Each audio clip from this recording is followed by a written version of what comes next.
Hello दोस्तों, most welcome. तो आज हम बात करने वाले हैं सामान्य ज्ञान के 500 से अधिक क्वेश्चन के ऊपर, और इसको हम क्विकली देखेंगे क्योंकि ये एक रिवीजन सेक्शन की तरह ये है। तो चलिए आज की सीरीज़ को स्टार्ट करते हैं। अगर आप 500 में 250 क्वेश्चन के जानकार हैं तो आप एक अच्छी बुद्धि क्षमता वाले इंसान हैं, ठीक है। तो चलिए देखते हैं, और आप कमेंट सेक्शन में ज़रूर बताइएगा कि आपको इतने क्वेश्चन में से कितने क्वेश्चन आ रहे थे, ठीक है। तो आ गए हम पेज पे। तो हमारा फर्स्ट क्वेश्चन है, बेड़ा बहल ultra mega power project Bharat के किस राज्य में स्थित है? तो बताइए। तो इसका सही जवाब है कहाँ पे? उड़ीसा के सुंदरगढ़ डिस्ट्रिक्ट में, ठीक है। चलिए अगला क्वेश्चन है, जियोग्राफी शब्द सबसे पहले किसने इस्तेमाल किया? तो इसका राइट आंसर है इरेटोस्थेनेस। ओके। अब देखिए, अफीम पौधे के किस भाग में पाया जाता है? Next question. तो अफीम पौधे के पोस्ता में पाया जाता है। पोस्ता क्या होता है? जब अफीम में फल लगता है तो उसका जो प्राइम स्टेज होता है, यानी कि बनने वाली स्टेज के बाद थोड़ा सा बिल्डअप स्ट्रक्चर जो होता है, ठीक है, यानी कि कली से पहले वाली स्थिति, तो वो फल का ही हिस्सा होता है, लेकिन कली से पहले की स्थिति को पोस्ता कहते हैं, ठीक है। तो आपको पोस्ता ही जवाब देना है। गोरुमारा राष्ट्रीय उद्यान किस प्रदेश में है? तो इसको हम पश्चिम बंगाल मार्क कर सकते हैं। पश्चिम बंगाल यहाँ पे है, और इसका बांग्लादेश के साथ अगर हम गोरू शब्द से अगर अर्थ निकालें तो गोरू मतलब होता है गाय भैंस, ठीक है। तो पश्चिम बंगाल और बांग्लादेश के बीच में गाय भैंस का जो मांस होता है, जिसको बीफ बोलते हैं, इसकी बहुत बड़े पैमाने पर खरीद बिक्री होती है। तो यहाँ से आपको रिलेट करके याद रख सकते हैं कि गोरुमारा राष्ट्रीय उद्यान कहाँ पे है? तो पश्चिम बंगाल में, ठीक है। बिहार का कौन सा क्षेत्र भारत का उद्यान कहा जाता है? तो दोस्तों, बिहार का जो ये तराई वाला क्षेत्र है, इसको भारत का क्या कहते हैं? उद्यान, ठीक है। चलिए अगले पेज पे चलते हैं। अगले पेज पे क्वेश्चन है, इंटरेस्टिंग क्वेश्चन। HSC एग्ज़ाम कौन सी कक्षा में दिया जाता है दोस्तों? तो ये 12वीं कक्षा में। HSC का फुल फॉर्म आप एक बार चेक करेंगे ना, तो आपको खुद ही पता चल जाएगा कि HSC का फुल फॉर्म क्या है, ठीक है। विश्व का सबसे पुराना लोकतंत्र कौन सा है? तो सैन मैरिनो, ठीक है। सैन मैरिनो नाम का देश है, तो वहाँ का जो लोकतंत्र है वो विश्व का सबसे पुराना है, और यह एक यूरोपीय महाद्वीप का देश है, ठीक है। वनस्पति घी के निर्माण में कौन सी गैस प्रयुक्त होती है? तो राइट आंसर है हाइड्रोजन गैस। मंदिरों का पुण्य तिथि या मंदिरों का पुण्य भूमि भारत के किस राज्य को कहा जाता है? तो आंसर है तमिलनाडु। लैन का विस्तार क्या होगा? लैन का विस्तार लोकल एरिया नेटवर्क होगा, और इसी तरह से वैन का विस्तार वाइड एरिया नेटवर्क होगा, ठीक है। राष्ट्रीय गीत बंकिम चंद्र चटर्जी के किस उपन्यास से लिया गया है? तो राष्ट्रीय गीत आनंद मठ के, ठीक है, आनंद मठ से लिया गया है। तो याद रखिएगा किनके द्वारा रचित है? बंकिम चंद्र चटर्जी के द्वारा। आकाश में तारे टिमटिमाते दिखाई देते हैं, ये किस कारण से? तो प्रकाश के अपवर्तन के कारण से, ठीक है। तो इसमें समझ लीजिए क्या होता है, जैसे मान लीजिए ये सूर्य है और ये पृथ्वी, ठीक है, और सूर्य से प्रकाश की किरणें चलती हैं, तो माध्यम क्या होता है, जब धूल कणों से जैसे अपने वातावरण में आती हैं किरणें, तो आपको पता ही है हमारे एटमॉस्फेयर में बहुत सारी गैसें हैं, धूल कण हैं, तो जब ये आता है, ठीक है, तो इधर से तो इसको विरल माध्यम मिलता है, लेकिन जब ये एंट्री करता है हमारे एटमॉस्फेयर में तो सघन माध्यम मिलता है। तो जब क्या होता है, माध्यम प्रकाश का चेंज होता है तो अपना वो डायरेक्शन भी ऐसे टिल्ट करती है, मुड़ जाती है, ठीक है। तो जिसकी वजह से जो हम देखते हैं कि एक समय तक वो प्रकाश हमें दिखाई दे रहा था और अचानक से डायरेक्शन मुड़ गया उसका, तो वो हमें थोड़े समय के लिए नहीं दिखता है, तो सेम प्रकाश आती है, वहाँ तक दिखती है, मुड़ जाती है। तो ये प्रक्रिया की वजह से क्या होता है, तारे हमें टिमटिमाते हुए दिखाई देते हैं, ठीक है। चलिए दोस्तों अगले पेज पे देखते हैं। सेम पेज रिपीट हो रहा है, आप क्विकली एक स्नैप देख लीजिए अभी तक जो भी देखा है जस्ट। ओके, होप कि आपने देख लिया। अब चलिए अगले पेज पे। चलिए अगले पेज पे भी सेम थिंग फिर से हम देखते हैं। और देखिए ये भी आपका थोड़ा सा, देखिए ये क्विक रिवीजन का एक पार्ट के लिए ऐड किया गया है कि आपने जो उधर देखा तो एक बार एक झलक और देखें, ठीक है। तो इसी प्रकार से रिपीटेशन होता रहेगा। तो चलिए अब देखते हैं नए क्वेश्चंस।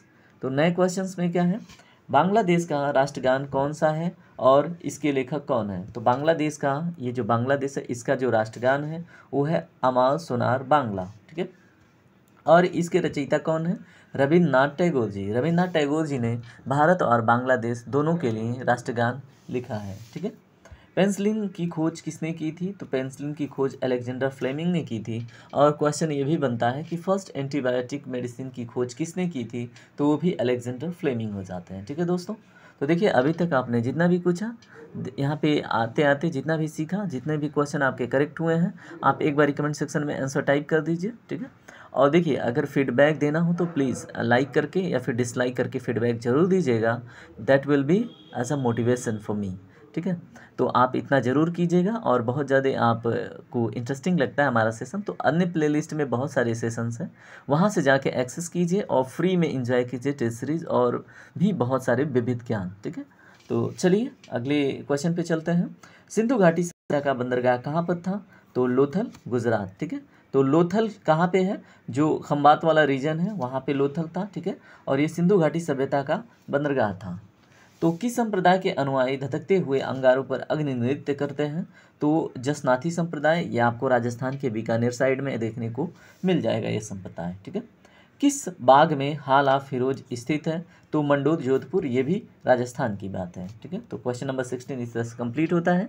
अभी आने वाले अगले पेज पे हो सकता है या फिर अगले नेक्स्ट पेज पे इसका रिवीजन भी आपको मिले, तो आप घबराइएगा नहीं, ऐसे ही इंटरेस्टिंग वे में कंप्लीट करते चलिए। ओके दोस्तों, चलिए अगले पेज पे चलते हैं। अगला पेज देखिए, ये जस्ट रिवीजन सेक्शन है। एक बारी क्विक स्नैप लीजिए और रुकिए और उसको एक बारी ओवरऑल ऐसे एक व्यू में देखिए, ठीक है।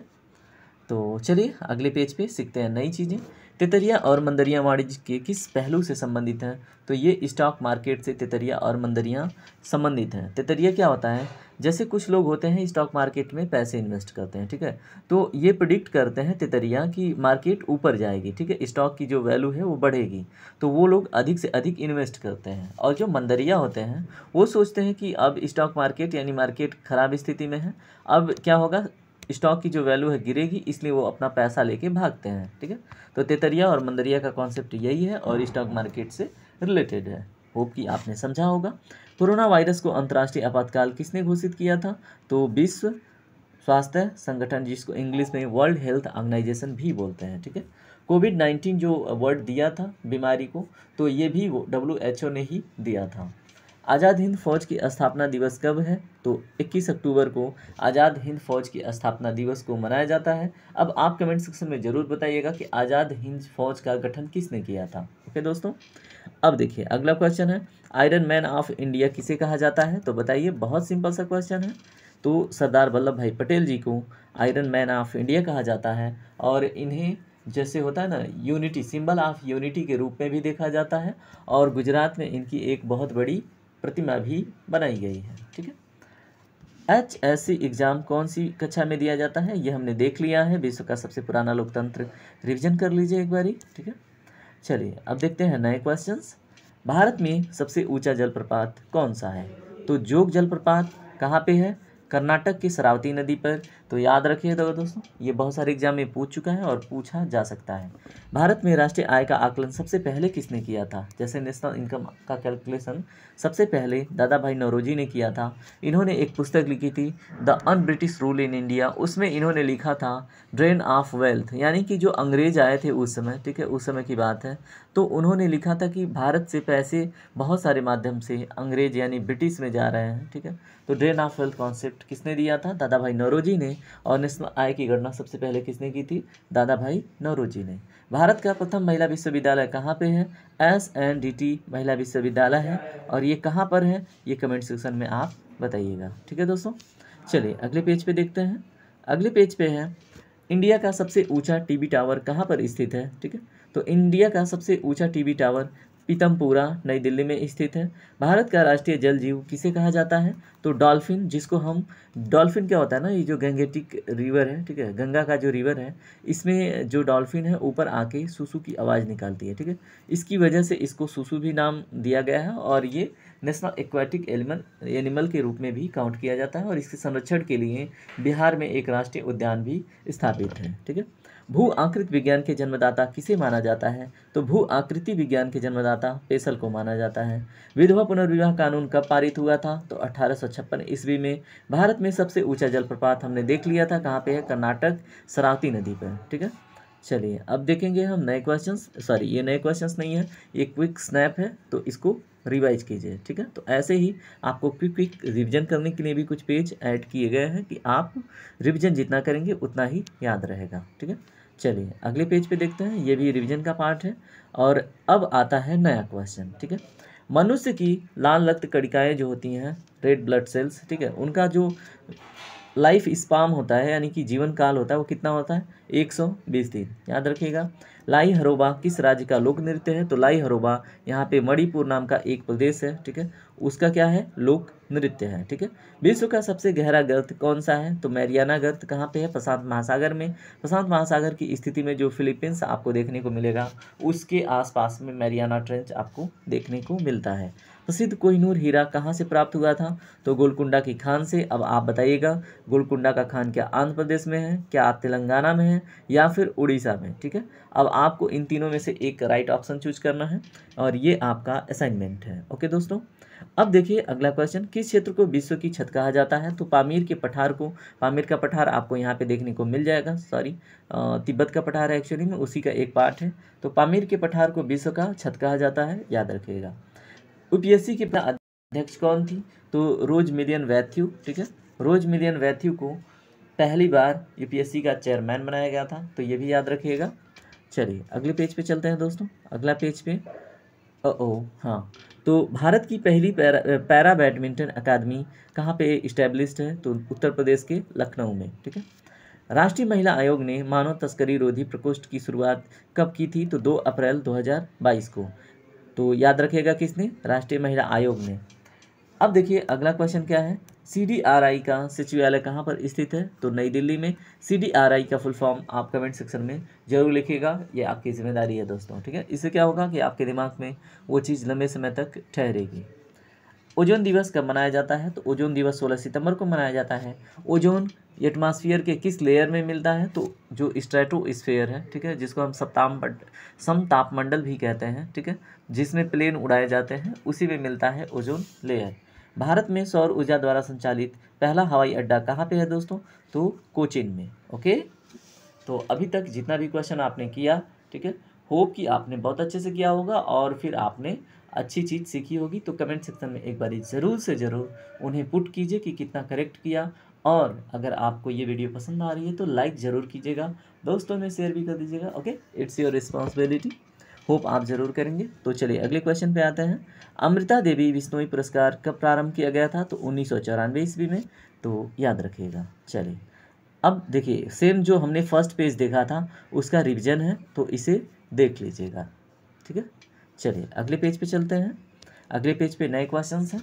तो क्या है, विक्रमशिला विश्वविद्यालय की स्थापना किसने की? तो धर्मपाल ने, ठीक है। धर्मपाल ने पाल वंश की स्थापना भी की थी, ये भी याद रखिएगा, ठीक है। बिहार केसरी किसे कहा जाता है? तो बिहार केसरी श्री कृष्ण सिंह जी को कहा जाता है, तो याद रखिएगा। छत्तीसगढ़ का पुराना नाम क्या था? तो छत्तीसगढ़ का पुराना नाम दक्षिण कौशल था, ठीक है। राउत नाच कर किस प्रदेश में आदिवासी समुदाय नृत्य करता है? ठीक है, राउत नाच नाम का क्या है? एक डांस है, ठीक है, लोकल डांस। तो वो किस समुदाय द्वारा किया जाता है? तो छत्तीसगढ़ के आदिवासी समुदाय द्वारा किया जाता है राउत नाच, ठीक है। बाबर को कन्नौज में, ये देखिए ये क्वेश्चन विवादित है तो इसको कैंसिल करते हैं। अगले क्वेश्चन पे चलते हैं। अगला क्वेश्चन है हमारे धर्मों से रिलेटेड, ठीक है। तो आपने देखा होगा यूपी पीसीएस के 2022 के पेपर में एक क्वेश्चन ऐसे ही देवी देवताओं से संबंधित पूछ लिया था, तो ज़रूरी है कि ऐसे क्वेश्चन आप भी जान के रखें, ठीक है। तो गोपाष्टमी कब मनाई जाती है? तो कार्तिक शुक्ल अष्टमी को। गोपाष्टमी किसका प्रतीक माना जाता है? तो कृष्ण जी का गायों के प्रति प्रेम का प्रतीक। गोपाष्टमी के दिन भगवान श्री कृष्ण जी का अभिषेक किसने किया था? तो कामधेनु जी ने, ठीक है, जो एक गाय के रूप में थी। गोपाष्टमी के दिन किसको दान देना बेहद शुभ माना जाता है? तो गोपाष्टमी के दिन ग्वालों को दान देना सबसे शुभ माना जाता है। ऐसा कौन सा जानवर है जो माँ शब्द का उच्चारण करता है? तो आंसर है दोस्तों गाय, ठीक है। चलिए अगले पेज पे चलते हैं। अब ये भी थोड़ा सा इंटरेस्टिंग क्वेश्चन, आप एथिक्स बोल लें या फिर आपका जो रिलीजियस क्वेश्चन है जो आजकल एग्जाम में पूछा जा रहा है, ठीक है। तो संस्कृत और संस्कार में क्या अंतर है? संस्कृति और संस्कार में क्या अंतर है दोस्तों? संस्कृति किसी भूभाग में रहने वाले व्यक्तियों के समूह को कहते हैं, जैसे हड़प्पा संस्कृति थी, मोहनजोदाड़ो संस्कृति थी, ठीक है, बनावली संस्कृति थी, कालीबंगा की संस्कृति थी, जिसको हम सिंधु घाटी सभ्यता या संस्कृति के नाम से जानते थे। अब बात आती है संस्कार की। तो संस्कार क्या होता है? जैसे पारिवारिक व्यक्तियों द्वारा क्या होता है कि हम अपने अंदर जो भी गुण इकट्ठा करते हैं, जैसे ईमानदारी का हो, ठीक है, या फिर किसी से अच्छे व्यवहार करने का हो, हो या फिर दया का भाव का हो, ठीक है। तो ये सारी चीज़ हम कहाँ से सीखते हैं? अपने परिवार से, उसको हम संस्कार कहते हैं, ठीक है। गोपाष्टमी के दिन किसकी पूजा की जाती है? तो ये क्वेश्चन रिपीट हो रहा है, गाय और बछड़े के साथ गोपाल जी की, ठीक है। विश्व का सर्वाधिक जनसंख्या वाला धर्म कौन सा है दोस्तों? तो ईसाई धर्म विश्व का सबसे अधिक जनसंख्या वाला धर्म है, याद रखिएगा।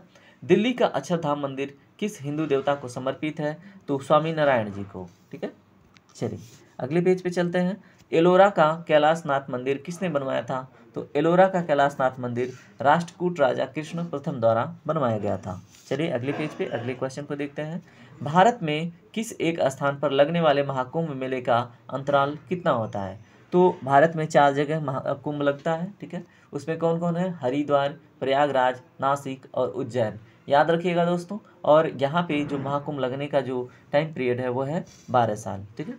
संख्या दर्शन संप्रदाय की स्थापना किसने की थी? अगले क्वेश्चन में देखिए, तो कपिल जी ने संख्या दर्शन संप्रदाय की स्थापना की थी दोस्तों, तो याद रखिएगा, ओके।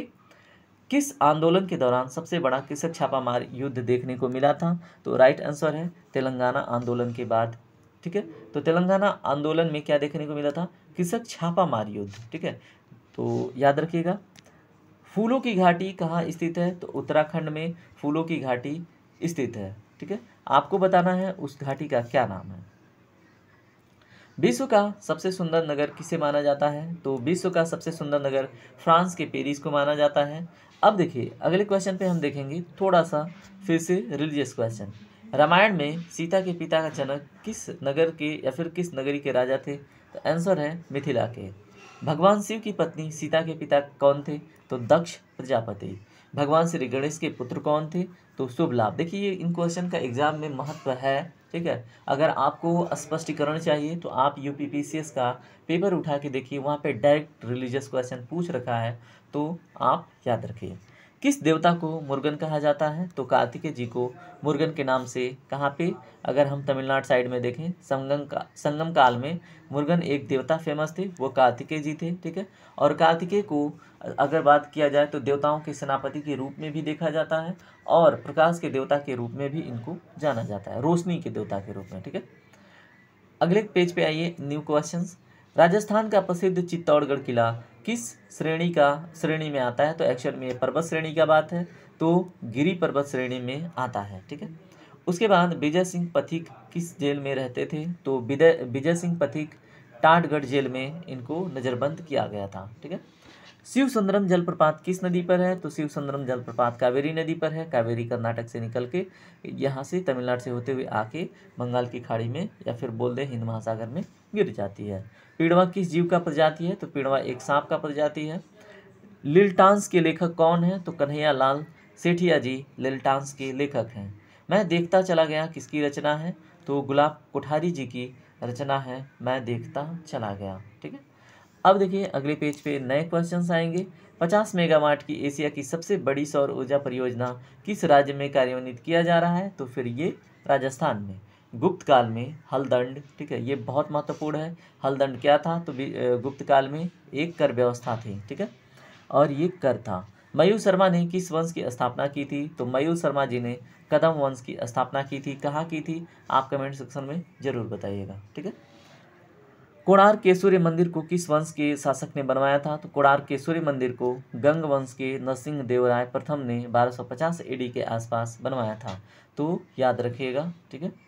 बेंगलुरु का प्रसिद्ध लाल बाग उद्यान किस शासक के द्वारा कमीशन किया गया था? तो हैदर अली के द्वारा जो बेंगलुरु का प्रसिद्ध लाल बाग है, ठीक है, तो इसको क्या किया गया था? कमीशन किया गया था। चलिए अगले पेज पे देखिए, अगले पेज पे कुछ क्वेश्चन रिपीट हो रहे हैं, बस एक क्वेश्चन यहाँ पे एक्स्ट्रा आपको मिलेगा। किस पुस्तक को 15 अगर बात करें 15 भारतीय और 40 विदेशी भाषाओं में अनुवाद किया जा चुका है? तो आंसर है पंचतंत्र, ठीक है। चलिए देखिए ये पेज रिवीजन का है, तो इसको एक बारी आप क्विक रिवीजन कर लीजिएगा, ठीक है। चलिए और देखते हैं, ये भी इसमें भी कुछ रिवीजन का पार्ट है, ठीक है, तो इसको भी आप रिवाइज कीजिएगा, जल्दी जल्दी से रिवाइज कर लीजिए। चलिए अब आते हैं हम अगले पेज पे, और देखिए अगले पेज पे हमें मिलेंगे नए क्वेश्चंस, ठीक है। अब यहाँ पे देखिए, यहाँ तक तो हमने देख लिया था। नालंदा विश्वविद्यालय किस लिए विश्व प्रसिद्ध था? तो बौद्ध धर्म दर्शन के लिए नालंदा विश्वविद्यालय विश्व प्रसिद्ध था। ठीक है, आधुनिक देवनागरी लिपि का प्राचीनतम रूप क्या था? तो ब्राह्मी लिपि। ठीक है, मानव द्वारा सर्वप्रथम प्रयुक्त अनाज कौन सी थी? गेहूं और जौ। अगर हम देखते हैं, ठीक है, तो यहाँ पे मिला था 7000 BC में। कहाँ पे? बलूच के आसपास। क्या मिला था? गेहूं और जौ का साक्ष्य। ठीक है, तो हम देखते हैं अगले पेज पे। भारत में खोजा गया सबसे पुराना शहर कौन सा है? तो ये है हड़प्पा। कंप्यूटर साक्षरता दिवस किस डेट को मनाया जाता है? तो 2 दिसंबर को। 1 दिसंबर को एड्स दिवस मनाया जाता है। ठीक है, और उसके बाद देखें, बच्चे का मस्तिष्क पूरी तरह विकसित किस वर्ष तक हो जाता है? तो 5 वर्ष तक। हिस्ट्री ऑफ धर्मशास्त्र के रचयिता कौन है? तो आंसर है पांडुरंग वामन काणे। ठीक है, उसके बाद बात करें विश्व का एकमात्र हिंदू राष्ट्र देश कौन सा है? तो नेपाल। ठीक है, चलिए अगले क्वेश्चन पे चलते हैं। हिंदू धर्म से पहले कौन सा धर्म था? तो यहाँ पे वैदिक धर्म आपको आंसर दिख रहा है, तो ये सनातन भी हो सकता है। ठीक है, सनातन के नाम से भी इसको जाना जाता है। ठीक है, चलिए अगले पेज पे चलते हैं। कौन सा धर्म भगवान को नहीं मानता? तो यहाँ पे देखिए, नास्तिक नाम का कोई धर्म नहीं है, ये इंडिविजुअल इंटरेस्ट है कि आप मानते हैं या नहीं। ठीक है, तो नास्तिक लोग। ठीक है, भगवान को कौन देख सकता है? तो भगवान को वही देख सकता है जिसके मन में विश्वास हो, जो एक आशावादी इंसान हो, जो उम्मीद रखता हो। महादेव जी के कितने अंश हैं? तो 6 अंश हैं। कौन कौन? गणेश, कार्तिक, सुकेश, जलंधर, अप्पा, भूमा। चलिए, राधा रानी किसका अवतार है? तो माता लक्ष्मी जी का, तो ये भी याद रखिएगा। Welcome back. अब हम देखेंगे अगले पेज पे अगले इंटरेस्टिंग क्वेश्चंस।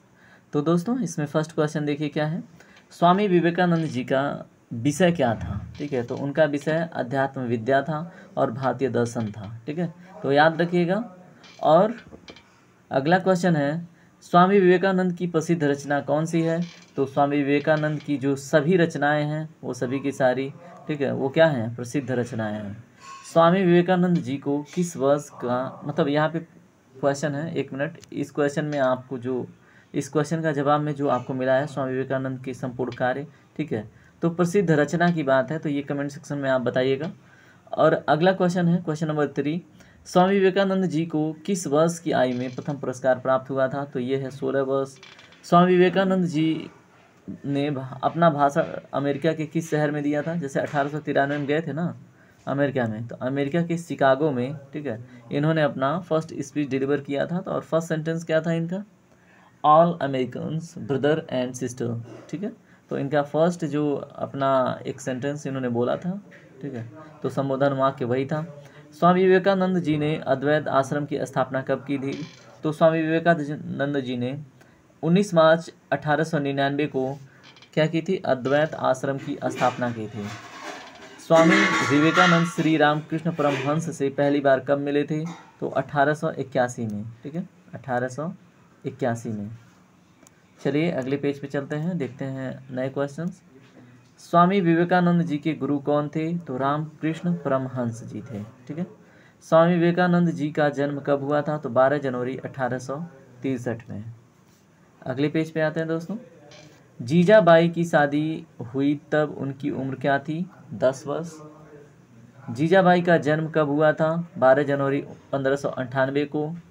जीजाबाई के पति का नाम क्या था? तो शाहजी भोसले। शिवाजी का पूरा नाम क्या था? शिवाजी राजे भोसले। और जीजाबाई का पूरा नाम बस जीजाबाई भोसले। और शिवाजी के पुत्रों का नाम क्या था? संभाजी महाराज और राजा राम महाराज। ठीक है, तो 2 लोग थे, संभाजी महाराज और राजा राम महाराज, तो दोनों याद रखिएगा।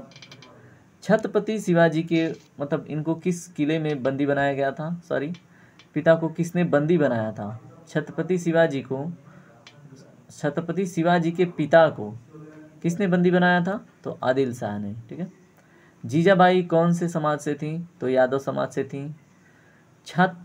छत्रपति शिवाजी ने कोंडाना किले को जीतकर उसका नाम क्या रखा था? तो कोंडाना किले का नाम छत्रपति शिवाजी ने सिंहगढ़ रखा था। ठीक है, चलिए अगले पेज पे देखते हैं नए क्वेश्चंस। 1946 में छत्रपति शिवाजी ने सर्वप्रथम किस किले पर अधिकार किया? तो तोरण के किले पर। कब? 1946 में छत्रपति शिवाजी ने? एक बारी आप डेट चेक कीजिएगा, क्या छत्रपति शिवाजी 1946 के आसपास थे? तो आप थोड़ा सा ध्यान देके चलिएगा, ठीक है। ओके, किस वर्ष में शिवाजी को छत्रपति की उपाधि दी गई थी? तो 1674 में, ठीक है। तो यहाँ पे थोड़ा सा ध्यान दीजिएगा, 1946 वाली बात, ठीक है। छत्रपति शिवाजी महाराज के राजनीतिक गुरु एवं संरक्षक कौन थे? तो दादाजी कोंडदेव, ठीक है। छत्रपति शिवाजी महाराज का राज्याभिषेक कहाँ पे हुआ था? तो रायगढ़ में, ठीक है।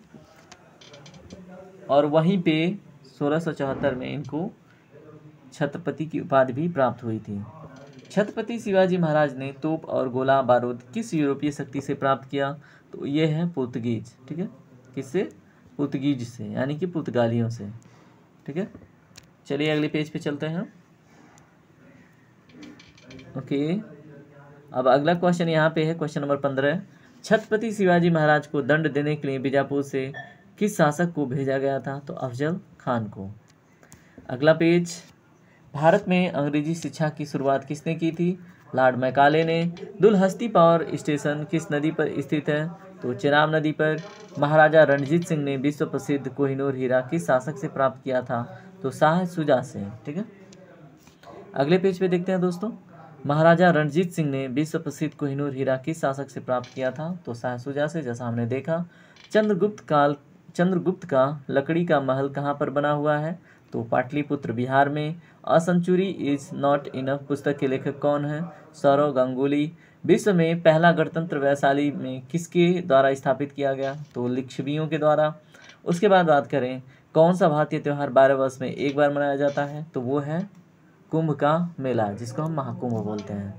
अगले पेज पे देखिए, आते हैं, देखते हैं नए क्वेश्चन। क्वेश्चन नंबर 8वां देखिए, सर्वोदय शब्द का सर्वप्रथम प्रयोग किसने किया था? तो महात्मा गांधी जी ने। शुष्क भूमि के लिए सबसे उचित फसल कौन सी है? तो मूंगफली, जिसको आप कुछ सॉन्ग्स में कच्चा बादाम के नाम से भी जानते हैं। और कच्चा बादाम आपको पता ही है ना, फेमस क्यों है, और फिर खूब मटकाया होगा आपने। चलिए, विश्व का कौन सा देश शिक्षा में सबसे आगे है? तो कनाडा। कौन सा देश दुनिया में सबसे ज़्यादा सौर ऊर्जा का उपयोग करता है? तो बताइए, ये है चीन, ठीक है। उसके बाद देखते हैं दोस्तों अगला क्वेश्चन, किस जीव की हड्डी सबसे मजबूत होती है? तो आंसर है बाघ। किस देश में कंगारुओं की संख्या सबसे अधिक है? तो ऑस्ट्रेलिया में। याद रखिएगा कहाँ पे? ऑस्ट्रेलिया में, ठीक है। AUSTM ने लिखा है। उसके बाद आते हैं अगले क्वेश्चन पे। यहाँ पे देखिए वही क्वेश्चन है, ऑस्ट्रेलिया। भारतीय रुपया का डिजाइन किसने किया था? तो भारतीय रुपया का जो सिंबल है, क्या है ये सिंबल जो है, इसका डिजाइन किसने किया था? तो उदय कुमार धर्मलिंगम ने। ईमेल का आविष्कार किसने किया था? तो VS शिवा अयोदुरई। ये कहाँ से बिलोंग करते हैं? साउथ इंडिया से, और ये अमेरिका में इंडियन ओरिजिन के एक व्यक्ति हैं, ठीक है। सबसे पहले भारतीय प्रशासनिक सेवा पास करने वाले भारतीय कौन है? तो सत्येंद्रनाथ टैगोर जी। सचिन तेंदुलकर ने अपना 100वां शतक किसके खिलाफ बनाया था? तो बांग्लादेश के खिलाफ। चलिए अगले पेज पे देखते हैं, ब्रिटेन की रानी एलिजाबेथ प्रथम किसके समकालीन थी? तो अकबर के। इंडोनेशिया में हिंदू धर्म का औपचारिक नाम क्या है? तो हिंदू आगम है। श्रीमद् भगवद गीता का 18वां अध्याय कौन सा है? तो मोक्ष संन्यास, जो अंतिम अध्याय है। चैत्र नवरात्रि को अन्य किस नाम से जाना जाता है? तो वसंत नवरात्रि के नाम से। नवरात्रि के दौरान देवी दुर्गा से लड़ने वाला राक्षस कौन था? तो महिषासुर। याद रखिएगा क्या नाम था उसका? महिषासुर। कौन सा सिख गुरु देवी दुर्गा का प्रबल भक्त था? तो गुरु अंगद, ठीक है। तो ये सारे क्वेश्चन पूछे जाते हैं, आप बिल्कुल इसे ऐसे मत लीजिएगा, ठीक है। अगर विश्वास नहीं है दोस्तों, तो आप जाके क्वेश्चन 2022 का UPPCS का पेपर उठा के देख लीजिए, वहाँ पे बिल्कुल ऐसा ही क्वेश्चन पूछा गया है, ठीक है। अब देखिए ये यहाँ पे हम देखेंगे नए नए क्वेश्चंस। तो देखिए क्या है, मनुष्य ने सर्वप्रथम किस धातु का प्रयोग किया था? तो कॉपर का, यानी कि जिसको हम तांबा बोलते हैं। भारत का भूगोल नामक पुस्तक किसने लिखा था? तो टॉलमी ने, ठीक है। उसके बाद बात करें सुभाष चंद्र बोस का सर्वप्रथम नेताजी इनको किसने कहा था? तो एडोल्फ हिटलर ने सर्वप्रथम सुभाष चंद्र बोस जी को नेता कहा था, ठीक है, नेताजी। उसके बाद अगला देखिए क्या है, महात्मा गांधी को अंधा नग्न फकीर किसने बोला है? तो प्राइम मिनिस्टर जो ब्रिटिश का था, ठीक है, चर्चिल, इसने महात्मा गांधी को अंध नंगा फकीर के नाम से संबोधित किया था, ठीक है। वल्लभ भाई पटेल को सरदार की उपाधि किस आंदोलन के बाद प्रदान की गई थी? तो बारडोली सत्याग्रह के बाद वल्लभ भाई पटेल जी को क्या नाम दिया गया था? सरदार। जय हिंद का नारा किसने दिया था? तो सबको पता है दोस्तों, सुभाष चंद्र बोस जी ने। लेकिन जय हिंद का नारा किसने लिखा था, ये बताइएगा। भारत को तलवार के बल पर विजित किया गया है और तलवार के बल पर ही इसकी रक्षा की जाएगी, ये कथन किसने कहा है? तो लॉर्ड एल्गिन ने। ठीक है, तो ये बहुत इंपॉर्टेंट है, तो इसको याद रखिएगा। उसके बाद है जनवरी 1879 ईस्वी में ब्रिटेन की महारानी विक्टोरिया को किस उपाधि के लिए सम्मानित करने के लिए दिल्ली दरबार लगाया गया था, बताइए। तो कैसर-ए हिंद की उपाधि 1879 में किसको दिया गया था? महारानी विक्टोरिया को। ठीक है, 14वां लोकसभा के अध्यक्ष कौन थे? तो सोमनाथ चटर्जी जी। अब आप वर्तमान में लोकसभा के अध्यक्ष कौन है, उनका नाम बताइएगा कौन है। ठीक है, ओ से स्टार्ट होता है। अब उम्मीद है कि आप बता पाएंगे। सरिस्का में जो बाघों के विलुप्त होने की घटना की जांच हेतु केंद्र द्वारा एक समिति गठित की गई है। ठीक है, एक कार्यदल गठित किया गया है कि सरिस्का में देखिए क्या दिक्कत क्या चल रहा है। ठीक है, यहाँ पे बाघ विलुप्त क्यों हो रहे हैं, तो उसके जो हेड हैं, अध्यक्ष हैं, जिनकी गाइडेंस में हो रहा है, वह हैं सुनीता नारायण जी। ठीक है, चलिए अगले पेज पे चलते हैं दोस्तों। यहाँ पे वही क्वेश्चन थोड़ा सा रिपीट हुआ है। यहाँ पे देखिए पहली लोकसभा के अध्यक्ष कौन थे? पहली लोकसभा के अध्यक्ष जीबी मावलंकर थे। कौन? जीबी मावलंकर। ठीक है, उसके बाद अगर देखें अगला क्वेश्चन, तो प्रथम लोकसभा का गठन कब हुआ था? तो कब हुआ था? 6 मई 1952 को। कब? 6 मई 1952। ठीक है, उसके बाद देखिए विदेशों के लिए भारतीय राजदूतों को नियुक्त कौन करता है? तो राष्ट्रपति करते हैं। राष्ट्रपति की क्षमादान की शक्ति संविधान के किस अनुच्छेद के अंतर्गत होती है? तो अनुच्छेद 72 के अंतर्गत। झंडा समिति के अध्यक्ष कौन थी? ठीक है, कौन थे? सॉरी, जेबी कृपलानी। ठीक है, तो झंडा समिति के अध्यक्ष जेबी कृपलानी। चलिए अगले पेज पे देखते हैं कुछ और भी इंटरेस्टिंग क्वेश्चन, है ना। अभी तक बोर नहीं हुए ना? थक तो नहीं गए ना? बताइए। अब थक भी जाइए तो हम क्या करें, बताइए। पानी पी लीजिए, स्नैप है। ठीक है, और इसमें ऐसे ही फास्टली हम कोशिश कर रहे हैं कि जल्दी से ख़त्म हो, क्योंकि और भी बहुत सारे क्वेश्चन हैं इसमें। अब देखिए अरावली की तीसरी सर्वाधिक ऊंची चोटी किस जिले में है? तो उदयपुर में। ठीक है, अब अगला क्वेश्चन है राजस्थान की किस जिले की सीमा हरियाणा राज्य से नहीं लगती है? तो गंगानगर की। ठीक है, तो राजस्थान की जो गंगानगर अगर बात करें, ठीक है, तो इसकी सीमा राजस्थान से नहीं लगती। ठीक है, तो राजस्थान के किस जिले की सीमा, सॉरी, तो राजस्थान का जिला है गंगानगर और ये हरियाणा के साथ अपना बाउंड्री नहीं बना रहा है। ठीक है, तो ये तो थोड़ा सा बेतुका क्वेश्चन है। ठीक है, बहुत सारे ऐसे डिस्ट्रिक्ट हैं जो हरियाणा के साथ सीमा नहीं शेयर करते। ठीक है, राठ क्षेत्र किस जिले में है? तो राठ क्षेत्र अलवर में है। ठीक है, राजस्थान राज्य को पंजाब से लगने वाली अंतर्राष्ट्रीय सीमा की लंबाई कितनी है, बताइए।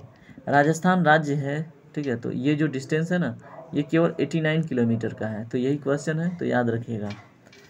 सवाई माधोपुर सरोही क्षेत्र की पहाड़ियों को स्थानीय भाषा में क्या कहा जाता है? तो सवाई माधोपुर सरोही क्षेत्र की पहाड़ियों को स्थानीय भाषा में भाकर बोला जाता है। ठीक है, कहाँ पे? सवाई माधोपुर सिरोही। राजस्थान वस्तुनिष्ठ पूर्वी सिरोही क्षेत्र में तीव्र ढाल वाली उबाड़ खाबड़ वोल्टेक यानी पहाड़ियाँ स्थानीय भाषा में क्या कहलाती हैं, बताइए। राजस्थान की जो क्या है, वस्तुनिष्ठ पूर्वी सिरोही क्षेत्र में तीव्र ढाल वाली उबड़ खाबड़ वोल्टेक यानी कि पहाड़ियाँ जो हैं वो स्थानीय भाषा में क्या कहलाती हैं, भाकर। ऊपर भी सेम थिंग था। ठीक है, देश की कुल व्यर्थ भूमि का कितना प्रतिशत भाग राजस्थान में है? तो ये है 20%। ठीक है, भारत के मरुस्थल का कितना प्रतिशत भाग राजस्थान में है? तो 62%। अरावली पर्वत का राजस्थान की दो भागों उत्तर पश्चिम और दक्षिण पूर्वी में बांटती हैं, दो भागों में डिवाइड करती है अरावली। तो इनमें से किस भाग में वनस्पति कम पाई जाती है? तो जो उत्तर पश्चिम वाला हिस्सा है, ठीक है, उसमें सबसे कम वनस्पति पाई जाती है। राजस्थान के कौन से कस्बे का साधारण धरातल उसके पास की नदी के पेटे के स्तर के नीचे है? तो हनुमानगढ़। ठीक है, तो अगर हम बात करें राजस्थान का, ठीक है, हनुमानगढ़, तो ये ऐसा कस्बा है जिसका जो अगर हम बात करें उसका जो पेटे हैं, ठीक है, उसका जो स्तर है वो साधारण धरातल के उससे भी नीचे है हनुमानगढ़। ठीक है, 129 लसाड़िया का पठार किस जिले में है? तो उदयपुर में। ग्रीष्म ऋतु में राजस्थान में कम वायुदाब क्षेत्र का, ठीक है, कम वायुदाब क्षेत्र बनता है, उसके पीछे कहाँ पे?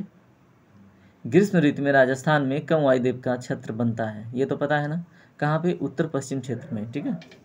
ऐसी स्थिति क्यों होती है? ग्रीष्म काल में क्या होता है, सूर्य जो इस ये जो कर्क लाइन गुजरती है ना, तो यहाँ से इस पे क्या होता है, सीधे पड़ता है, ठीक है। तो इसकी वजह से यहाँ आसपास अगर आप देखेंगे तो क्या होगा, कम वायुदाब का क्षेत्रफल विकसित होगा, ठीक है, जिसकी वजह से क्या होगा, वहाँ पे तूफान चलेंगी, है ना, हवाएं उधर को जोर जोर से जाएंगी। चलिए अगले पेज पे आते हैं। अगले पेज पे भी इंटरेस्टिंग क्वेश्चंस। द्रौपदी के पिता द्रुपद का वध किसके हाथों हुआ था? तो द्रोणाचार्य के। निम्नलिखित में से कौन द्रोणाचार्य की पत्नी थी? तो कृपि जो थी द्रोणाचार्य की पत्नी थी। और इसमें से बताना है निम्नलिखित में से कौन बृहस्पति के बड़े पुत्र थे? तो ये है कच्छ। उसके बाद अगला क्वेश्चन है, श्री कृष्ण के रुक्मिणी से उत्पन्न पुत्र का नाम क्या था? तो नाम था प्रद्युम्न। अगर बात करें अगले क्वेश्चन पे, तो अगला क्वेश्चन है, महर्षि व्यास निम्न में से किसके गुरु थे? तो महर्षि व्यास सत्यवती के गुरु थे, ठीक है। सॉरी, यहाँ पे मैं गुरु बोल रहा हूँ, पुत्र की बात है, ठीक है। महर्षि जो व्यास थे वो किसके पुत्र थे? तो सत्यवती के पुत्र थे, यही तो मुझे लगा, ठीक है। चलिए अगले क्वेश्चन को देखते हैं दोस्तों, जस्ट वेट। ओके, तो चलिए फिर से स्टार्ट करते हैं वहीं से।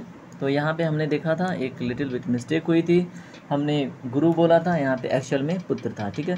तो महर्षि व्यास के, ठीक है, अगर हम बात करें तो वो किसके पुत्र थे? सत्यवती के। पांडवों ने अपनी राजधानी किसे बनाया था? तो इंद्रप्रस्थ को।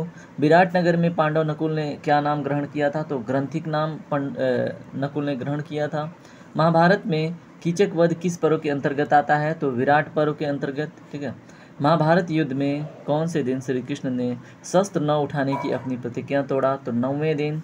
अगर बात करें द्रोणाचार्य को दिव्यास्त्र किसने दिए थे? तो परशुराम जी ने दिए थे। किस अप्सरा ने अर्जुन को शाप दिया था कि उसे 1 वर्ष तक नपुंसक बना रहना होगा? तो वो उर्वशी थी, ठीक है। चलिए अगले पेज पे आते हैं दोस्तों, यहाँ पे देखते हैं कुछ एंशिएंट हिस्ट्री के क्वेश्चंस। वैदिक काल में एक कुल या परिवार के मुखिया को क्या कहा जाता था? क्या कहकर संबोधित किया जाता था? तो वैदिक काल में एक कुल या परिवार के मुखिया को कुलप बोला जाता था, ठीक है। किन 4 सामाजिक कुरीतियों को वैदिक काल में प्रचलन नहीं था? ठीक है, किन 4 सामाजिक कुरीतियों का प्रचलन वैदिक काल में नहीं था? वो था, बाल विवाह का प्रचलन नहीं था, पर्दा प्रथा का प्रचलन नहीं था, सती प्रथा का प्रचलन नहीं था, और जो अस्पृश्यता है, अनटचेबिलिटी, ये भी नहीं था, ठीक है। इतना शुद्ध था हमारा वैदिक पीरियड। वैदिक काल में पशु रखने वाले को क्या कहा जाता था? तो उनको गोमत कहा जाता था। वैदिक काल में कुशित किसे कहा जाता था? तो ऋण लेने देने का जो कार्य करते थे, ठीक है, उनको कुशित के नाम से जाना जाता था। उसके बाद अगर हम बात करें वैदिक काल के लोग किस धातु से परिचित नहीं थे? तो वो लोग लोहा धातु से परिचित नहीं थे। अगर 4 वेदों के सभी मंत्रों को गिना जाए तो उनकी कुल संख्या कितनी होगी? तो अगर 4 वेदों के सभी मंत्रों को गिना जाए तो उनकी कुल संख्या 20,389 मंत्र होंगे। और अगर इन 4 वेदों का ज्ञान की बात करें तो एक हैं पंडित शास्त्री, ठीक है, और उनका कुछ तो नाम है, बाबा बागेश्वर धाम में बैठते हैं, सबको पता होगा। उनके एक गुरु हैं, उनको चारों वेद कंठस्थ हैं और उन्हें 22 लैंग्वेज का भी नॉलेज है, ठीक है। आगे देखेंगे उससे रिलेटेड क्वेश्चन, इतना याद रखिएगा, ठीक है। चलिए अगले पेज पे देखते हैं। वैदिक काल में हमने देख लिया, वैदिक काल के लोग, ये भी देख लिया। 4 वेदों में कितने? 20,389, ये भी देख लिया। अच्छा, यहाँ पे 389 कुछ याद आ रहा है? जो भारतीय संविधान का गठन करने के लिए टोटल मेंबरों का ऐसे हुआ था ना, ऐसे कमेटी बनी थी, तो कितने मेंबर थे? 389 ना, बताइए कमेंट सेक्शन में। तो 20,389, इसे याद रहेगा आपको। हिंदू धर्म को वैदिक काल में किस नाम से जाना जाता था? तो यहाँ पे आंसर है सनातन धर्म, ठीक है। सनातन का क्या अर्थ होता है? सदा बने रहने वाला, ठीक है, उसको बोलते हैं सनातन। अब देखिए अगले क्वेश्चन पे आते हैं, ये भी एंशिएंट हिस्ट्री का पोर्शन है। वैदिक काल कितने भागों में बटा हुआ है? तो वैदिक काल की अगर बात करें तो विशेषकर 3 भागों में बटा हुआ है। एक है अर्ली वैदिक पीरियड, दूसरा क्या है ऋग्वैदिक पीरियड, उसके बाद क्या है लेटर वैदिक पीरियड। ठीक है, तो इसको हम हिंदी में क्या बोलते हैं? यहाँ पे देखिए विशेषकर 2 भाग हैं, एक ऋग्वैदिक काल और एक है उत्तर वैदिक काल, लेकिन इसमें पूर्व वैदिक काल का बात नहीं किया गया है। ठीक है, तो इसमें देखिए अगर हम ऋग्वैदिक काल की बात करें तो इसका समय काल कब से कब तक है? 2000 से लेके 1000 ईस्वी से पहले। ठीक है, यानी कि BC। और उसके बाद अगर हम बात करें किसकी? उत्तर वैदिक काल का, तो 1000 से लेके, ठीक है, कब तक? 600 ईसा पूर्व तक। ठीक है, ये क्या है? 600 BC तक, ये क्या है? उत्तर वैदिक काल। ठीक है, अब यहाँ पे इम्पोर्टेंट क्या है याद रखने जैसा कि अगर हम ऋग्वैदिक काल की शुरुआत का साक्ष्य की बात करें, ठीक है, तो साक्ष्य नहीं है। ठीक है, और कोई विद्वान इसे 2000 ईसा पूर्व की बात बताता है, कोई 2500 ईसा पूर्व की बात बताता है, कोई 3000 ईसा पूर्व की, तो कोई 4000 ईसा पूर्व इसको मानता है। इसलिए आप भ्रमित न हों और 2000 ईसा पूर्व ही माने, जो कि सबसे अधिक विद्वानों द्वारा बताया गया है। ठीक है, तो ये चीज़ याद रखिएगा। ठीक है, अब आते हैं अगले पेज पे, अगले क्वेश्चन पे। किस काल में आर्य पूरे भारतवर्ष में फैल चुके थे? तो वो था वैदिक काल। उसके बाद अगला क्वेश्चन है, उत्तर वैदिक काल में बनने वाली सबसे पहला नगर कौन सा था पक्की ईंटों से? तो वो था कौशाम्बी। ठीक है, उत्तर वैदिक काल की बात हो रही है, यानी कि 1000 से 600 BC की बात हो रही है। ठीक है, इसके बीच में पक्की ईंटों से बनने वाला, ठीक है, सबसे पहला नगर कौन था? कौशाम्बी। ऋग्वेद में कितने देवों का उल्लेख मिलता है? तो बताइए 33 देवों का, 33 देवों का, तो ये भी याद रखिएगा। ऋग्वेद में मिलने वाला सबसे पहला मंत्र कौन सा है? तो ये है गायत्री मंत्र। यजुर्वेद को कितने अध्यायों में बांटा गया है? तो 40 अध्यायों में। भारत के इतिहास की सबसे पहली संगीतात्मक पुस्तक के नाम से किस वेद को जाना जाता है? तो सामवेद को। अथर्ववेद की 2 शाखाओं कौन कौन सी हैं? तो शौनक और पिप्लाद, ये अथर्ववेद की 2 शाखाएं हैं। अगर हम यजुर्वेद की बात करें तो एक ऐसा ग्रंथ है, ठीक है, ये जो पद, ठीक है, पद और गद्य दोनों में रचित है। ठीक है, तो ये भी याद रखिएगा। चलिए अगले पेज पे देखते हैं। दुनिया में हिंदू धर्म का अनुसरण करने वाली, ठीक है, संख्या अगर बात करें तो कितनी है? हिंदू धर्म का अनुसरण करने वाली संख्या 1 अरब लगभग है। अनुयायियों के आधार पर हिंदू धर्म का विश्व में कौन सा स्थान है? तो अगर हम बात करें विश्व में तीसरा सबसे बड़ा धर्म है अगर इसके फॉलोअर्स को देखा जाए तो। हिंदू धर्म का इतिहास कितने साल पुराना है? तो ये है 3000 साल पुराना। नेपाल में कितने % हिंदू रहते हैं? तो 86.5%। ठीक है, और भारत की जनसंख्या के 82% से अधिक। ठीक है, अगर हम बात करें अगले क्वेश्चन पे तो 4 वेद कौन कौन से हैं? ऋग्वेद, सामवेद, अथर्ववेद, यजुर्वेद। सिंपल सी बात है। आर्यों की भाषा क्या थी? तो आर्यों की भाषा संस्कृत थी। ठीक है, चलिए अगले पेज पे चलते हैं दोस्तों। आर्यों की प्रशासनिक व्यवस्था में परिवार को क्या कहा जाता था? तो कुल कहा जाता था। आर्यों की प्रशासनिक व्यवस्था में परिवार को क्या कहा जाता था? कुल। और कई कुल को मिलाकर क्या होता था? एक ग्राम का निर्माण करते थे। आर्यों की प्रशासनिक व्यवस्था में ग्रामों का संगठन क्या कहलाता था? विस कहलाता था। देखिए यहाँ पे अगर हम बात करें किसकी? आर्यों की जो प्रशासनिक व्यवस्था थी उसमें अगर परिवार को देखा जाए तो कुल कहा जाता था। अगर कुल को मिलाकर क्या बनता था? ग्राम बनता था। अगर ग्रामों को मिलाया जाए तो विस बनता था। और उसी के व्यवस्था में अगर देखा जाए तो विसों का संगठन जन कहलाता था। ठीक है, और जनों से बनने संगठन की अगर बात किया जाए, अगर जन मिल के क्या बनाते थे? राष्ट्र बनाते थे। ठीक है, तो इसमें सबसे छोटी इकाई क्या थी बताइए? सबसे छोटी इकाई थी कुल। उसके बाद क्या आया? कुल के बाद क्या आया बताइए? ग्राम। ग्राम के बाद क्या आया? विस। ठीक है, ग्राम के बाद क्या आया दोस्तों? विस। और उसके बाद अगर हम बात करें विस के बाद क्या आया बताइए? जन। जन के बाद क्या आया? राष्ट्र। ठीक है, तो ये सीरीज है। सबसे पहले कुल आया, फिर ग्राम। ठीक है, कलेक्शन ऑफ कुल इज कॉल्ड ग्राम। अगर ग्रामों का संगठन देखा जाए तो विस, विसों का संगठन जन और जनों का संगठन राष्ट्र। ठीक है, चलिए अगले पेज पे देखते हैं, ये भी काफ़ी इंटरेस्टिंग क्वेश्चन है, ध्यान से देखिए। संयुक्त संसदीय समिति में राज्यसभा के कितने सदस्य होते हैं, बताइए। संयुक्त संसदीय समिति में राज्यसभा के सदस्यों की संख्या 15 होती है, ठीक है। रेशम उत्पादन करने वाले जीव कौन से हैं, तो बाम्बिक्स मोराई, ठीक है। तो रेशम उत्पन्न करने वाले जीव कौन है, बाम्बिक्स मोराई, ठीक है। उसके बाद अगला क्वेश्चन देखिए, ब्रह्म समाज की स्थापना किसने की थी, तो राजा राम मोहन राय ने, ठीक है। ब्रह्म समाज की स्थापना किसने की थी, राजा राम मोहन राय। उसके बाद अगला क्वेश्चन है, राष्ट्रीय पांडुलिपि मिशन कब प्रारंभ किया गया था, तो आंसर है 2003, ठीक है। उसके बाद 2003 में कौन सा डेट है, 2 फरवरी 2003, राष्ट्रीय पांडुलिपि मिशन 2 जनवरी 2003। उसके बाद क्या है अगला क्वेश्चन देखिए, मरुत्तर युग में जैन धर्म का प्रसिद्ध केंद्र कहाँ पे था, तो मथुरा में। हैंगिंग गार्डन कहाँ पे स्थित है, हैंगिंग गार्डन है एक्चुअल में, तो वो बेबीलोन में। किस वृक्ष से तारपीन का तेल का स्राव किया जाता है, प्राप्त किया जाता है, तो चीड़ के। किस सूफी संत को बख्तियार की कहा गया है, तो ख्वाजा कुतुबुद्दीन को, ठीक है। ख्वाजा कुतुबुद्दीन को क्या कहा गया है, बताइए। चलिए इस क्वेश्चन का जवाब दीजिए। तो देखते हैं अगला क्वेश्चन। अगला क्वेश्चन क्या है, रेशम उत्पन्न करने वाला जीव कौन सा है, तो हम यहीं पे थे, उसका नाम है बाम्बिक्स मोराई, ठीक है, तो याद रखिएगा। फिर उसके बाद देखें हम, ब्रह्म समाज की स्थापना किसने की, तो ब्रह्म समाज की स्थापना राजा राम मोहन राय ने की थी। उसके बाद अगर हम बात करें, राष्ट्रीय पांडुलिपि मिशन का प्रारंभ कब हुआ था, तो 2 फरवरी 2003 को, ठीक है।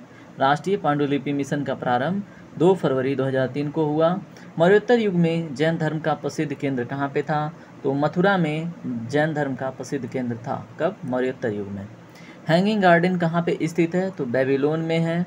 किस वृक्ष से तारपीन का तेल प्राप्त किया जाता है, तो चीड़ से। किस सूफी संत को बख्तियार काकी कहा गया है, तो ख्वाजा क्या है, कुतुबुद्दीन, ठीक है, कुतुबुद्दीन, ख्वाजा कुतुबुद्दीन, ठीक है। इसको क्या कहा गया है, बख्तियार काकी। अब देखिए अगला क्वेश्चन है, आशा योजना किससे संबंधित है, तो सामाजिक स्वास्थ्य कार्यकर्ताओं से, ठीक है। उसके बाद इग्नू की स्थापना किसके द्वारा की गई, तो इग्नू की स्थापना केंद्र सरकार के द्वारा की गई। इग्नू क्या है, इसका फुल फॉर्म आप बताइएगा, ठीक है। उसके बाद है, प्रारंभिक चोलों का राजकीय चिन्ह क्या था, तो बाघ, ठीक है। जो इनिशियल स्टेज में जो चोल डेवलप हुए थे, तो उनका राजकीय चिन्ह क्या था, बाघ। उसके बाद अगला क्वेश्चन है, विश्व में ज्वार का सर्वाधिक उत्पादक देश कौन सा है, तो है भारत, ठीक है। किसका सर्वाधिक उत्पादक, जिसको मिलेट्स बोलते हैं इंग्लिश में, और हिंदी में ज्वार बोलते हैं, ठीक है। उसके बाद अगला क्वेश्चन देखिए दोस्तों, किसने पाटलिपुत्र को पालीब्रोथा कहा, ठीक है, तो मेगास्थनीज ने पाटलिपुत्र को पालीब्रोथा कहा। अकबर जहांगीर को किस नाम से पुकारता था, तो अकबर जहांगीर को शेखोवाया के नाम से पुकारता था। उसके बाद निर्जल कापर का प्रयोग किसके परीक्षण में किया जाता है, तो जल के। उसके बाद सरकार आपके द्वारा योजना, ठीक है, सरकार आपके द्वार, ठीक है, आपके द्वार है एक्चुअल में ये योजना, ठीक है, तो किस राज्य से संबंधित है, तो बिहार से। उसके बाद मारिया मोंटेसी नामक किस विषय से संबंधित है, जो मारिया मोंटेसरी हैं, जो ये नाम है ये किस विषय से संबंधित है, तो बाल शिक्षा से, ठीक है। मुर्गियों को सबसे भयंकर बीमारी जो लगती है उसे क्या कहते हैं, रानीखेत नाम की बीमारी, ठीक है। चलिए अगले क्वेश्चन पे पेज पे आते हैं। भारत में सर्वाधिक तिलहन उत्पादक राज्य कौन सा है, तो मध्य प्रदेश, ये है मध्य प्रदेश। विश्व में मूंगफली का सर्वाधिक उत्पादक देश कौन सा है, तो भारत, ये है अपना भारत। इलाहाबाद की संधि किस वर्ष हुई थी, तो 12 अगस्त 1956 ईस्वी। इलाहाबाद कहाँ पे है, बताइए। इलाहाबाद यहाँ पे है, ठीक है, यहाँ पे जहाँ पे मैं बबलिंग कर रहा हूँ, ठीक है। तो 12 अगस्त 1756 ईस्वी में इलाहाबाद की संधि हुई थी। एक बारी चेक करके बताइएगा क्या ये 12 अगस्त 1756 ईस्वी है या फिर 1764, ठीक है। तो आप थोड़ा सा अपना दिमाग यूज कीजिएगा, ठीक है, कब हुई थी और सोच समझ के जवाब दीजिएगा, ठीक है। पश्मीनी ऊन किस जंतु से प्राप्त किया जाता है, तो बकरी, कश्मीरी, ठीक है। रणजीत सिंह का उत्तराधिकारी कौन था? तो खड़क सिंह। कोच्चि का जुड़वा नगर कौन सा है? तो कुलम। ठीक है, चलिए अगले पेज पे आते हैं दोस्तों, देखते हैं और भी क्वेश्चंस। वन अनुसंधान संस्थान कहाँ स्थित है? तो हम बहुत बार देख चुके हैं, उत्तराखंड के देहरादून में। ठीक है, उसके बाद CPR एनवायरमेंट सेंटर की स्थापना कहाँ की गई है? तो ये की गई है मद्रास में। ठीक है, और उसके बाद हम बात करें कि भारत में कौन सी एजेंसी मुख्य रूप से प्रदूषण को, ठीक है, उसके मापन से संबंधित है? तो केंद्रीय प्रदूषण नियंत्रण बोर्ड। ठीक है, जिसको हम CPCB भी बोलते हैं, सेंट्रल पॉल्यूशन कंट्रोल बोर्ड। ठीक है, उसके बाद देखें, जर्मन वॉच द्वारा प्रकाशित क्लाइमेट चेंज परफॉर्मेंस इंडेक्स के अनुसार विश्व के 58 देशों में भारत का स्थान क्या था? बताइए। जर्मन का एक वॉच आता है, ठीक है, जर्मन का वॉच नहीं आता है, जर्मन में एक संस्था है, ठीक है, वो क्या करती है? निगरानी करती है। उसके द्वारा प्रकाशित क्लाइमेट चेंज परफॉर्मेंस इंडेक्स वो 58 देशों के लिए जारी होता है, तो उसमें भारत का कौन सा स्थान है? 20वां। ठीक है, जन्म के समय नवजात शिशु की त्वचा का रंग कैसा होता है? तो हल्का गुलाबी होता है। ठीक है, उसके बाद अगला क्वेश्चन है, नवजात शिशु कितने घंटे सोता है? तो नवजात शिशु 18 से 20 घंटे सोता है और 2 घंटे क्या करता है? जागकर अपनी मांसपेशियों को घुमाता है। ठीक है, उसके बाद अगला क्वेश्चन है, बालक का विकास 6 वर्ष तक लगभग कितने प्रतिशत हो जाता है? तो उसका 90%। ठीक है, बालक का विकास 6 वर्ष तक लगभग कितना प्रतिशत हो जाता है? तो 90%। अगर हम बालक का 10 वर्ष तक का अगर देखें कितना विकास होता है, तो उसका 95%। ठीक है, बालक अवस्था में बालक की हड्डियां कितनी होती हैं? बताइए। बाल्य अवस्था में बालक की हड्डियां, तो बाल्य अवस्था में बालक की हड्डियां 270 से 350 तक होती हैं और धीरे धीरे घट के 206 तक आ जाती हैं। उसके बाद निःशुल्क एवं बाल शिक्षा का अधिकार एवं अधिनियम 2009 का विस्तार किस राज्य में हुआ या फिर किस राज्य ने किया? तो बताइए। निःशुल्क एवं बाल शिक्षा अधिकार अधिनियम 2009 का विस्तार जम्मू कश्मीर में हुआ था। ठीक है, शिक्षा का अधिकार 2009 के तहत निजी विद्यालयों को कितने प्रतिशत सीट आरक्षित करना अनिवार्य होगा? तो 25%। ठीक है, 25 से कम अगर वृद्धि वाला कोई बालक है तो उसको क्या बोलते हैं? जड़ बुद्धि बोलते हैं। यौन यदि समस्त जीवन का नहीं तो किशोर अवस्था का अवश्य ही मूल तत्व है, यह किसने कहा? तो ये है रास। ठीक है, रास ने कहा था यौन यदि समस्त जीवन का नहीं तो किशोर अवस्था का अवश्य ही मूल तत्व है। ठीक है, चलिए अगले पेज पे आते हैं दोस्तों। वायुमंडल में सबसे अधिक किस गैस का मतलब प्रतिशतता है? तो नाइट्रोजन। बहुत बार चर्चा हो चुका है। कोणार्क का सूर्य मंदिर किस प्रदेश में स्थित है? तो उड़ीसा में। किस देश के से अलग होकर 1971 में बांग्लादेश का निर्माण हुआ था?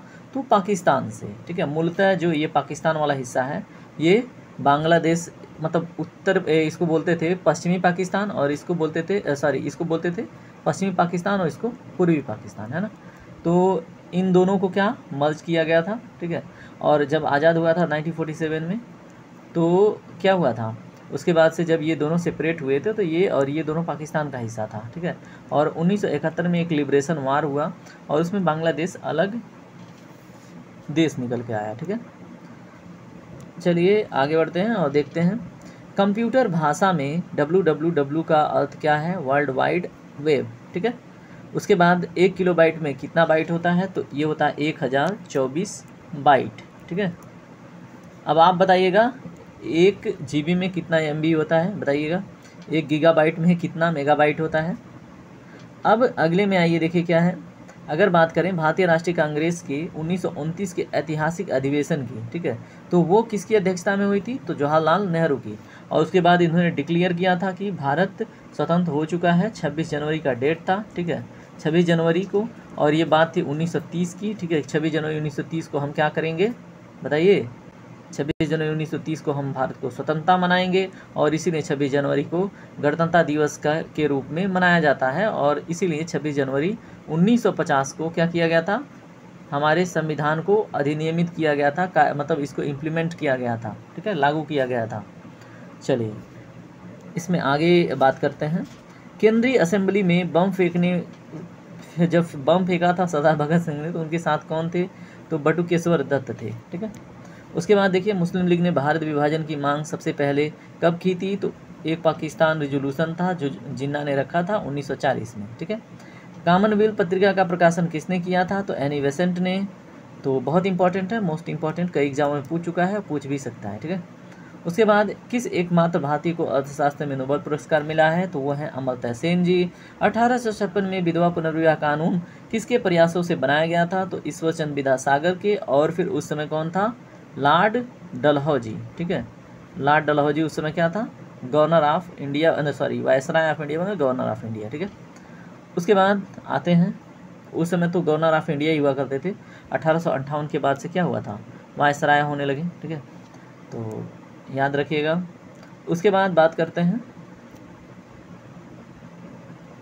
लॉर्ड कैनिंग ने नवंबर 1858 में कहाँ आयोजित दरबार में भारत के क्राउन के शासन की घोषणा की? तो आते हैं अगले पेज पे। तो 1858 में जो आयोजित हुआ था सेशन, ठीक है, उसमें लॉर्ड क्राउन, भारत में क्राउन ने, हम लॉर्ड कैनिंग की बात कर रहे थे, लॉर्ड कैनिंग ने नवंबर 1858 में कहाँ आयोजित दरबार में भारत में क्राउन के शासन की घोषणा की?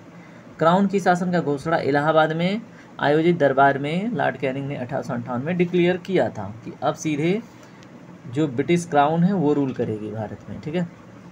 लॉर्ड डलहौजी, सॉरी वेलेस्ली के साथ सबसे पहले सहायक संधि किस राज्य, ठीक है। देखिए यहाँ पे क्वेश्चन पूछा जाता है सहायक संधि किसका मतलब देन है, तो लॉर्ड वेलेस्ली का, ठीक है।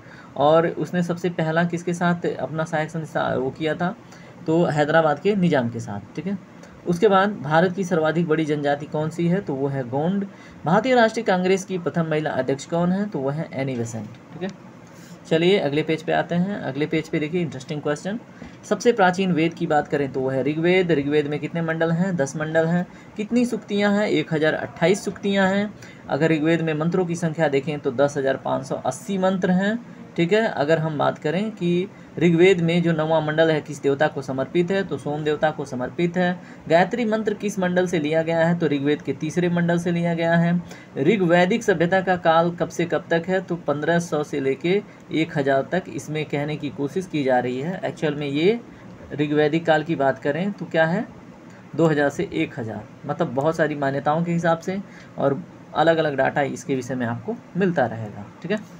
चलिए अगले पेज पे क्विकली देखते हैं। ये देखिए हमने देख लिया था ऋग्वेद में सबसे ज़्यादा बड़ा अगर मंडल की बात करें तो कौन सा है? तो सबसे बाद का मंडल, सॉरी सबसे बड़ा हम बोल रहे थे, सबसे बाद का मंडल कौन सा है? तो 10वां मंडल। और देखिए ऋग्वेद में सबसे पवित्र नदी की बात की जाए तो कौन सी नदी है दोस्तों? तो सरस्वती नदी है।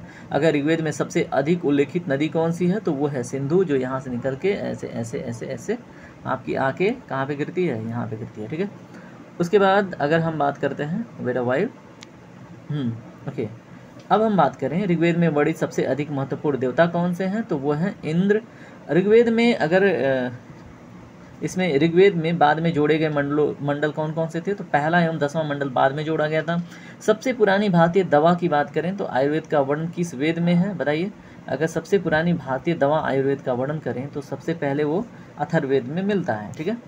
अब आइए देखते हैं कुछ इंटरेस्टिंग क्वेश्चंस। अभी देखिए ये करंट अफेयर का पार्ट है, तो इसको आप नहीं भी देखेंगे तो चलेगा और कोई आवश्यकता नहीं है देखने का। 2018 का करंट अफेयर है, ठीक है।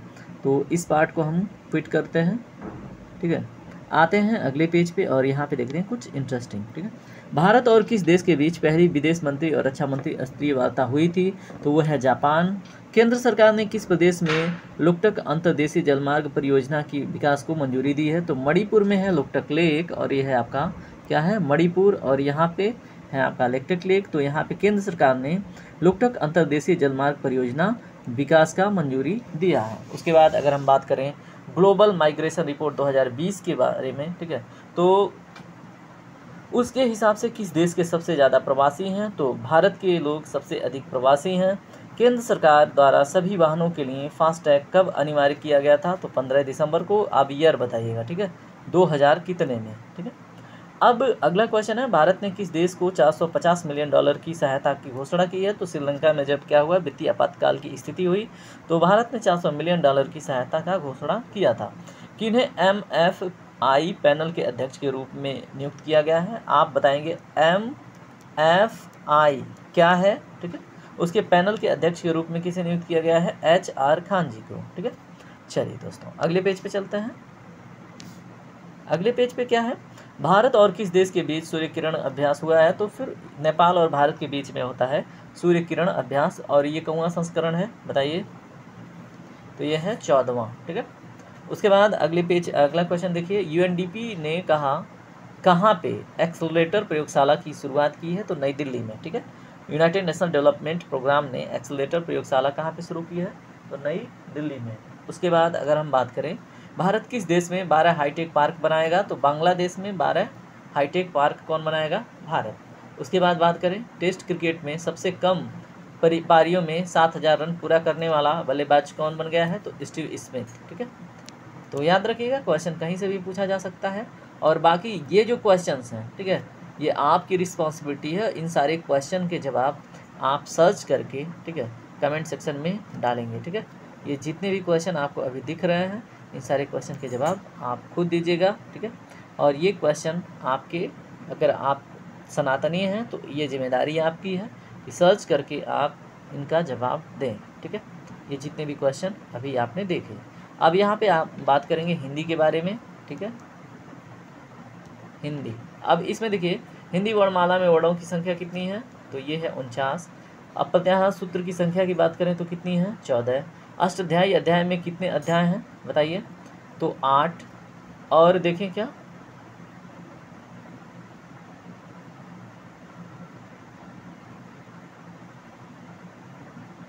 इसे थोड़ा सा आप देखिएगा। ठीक है।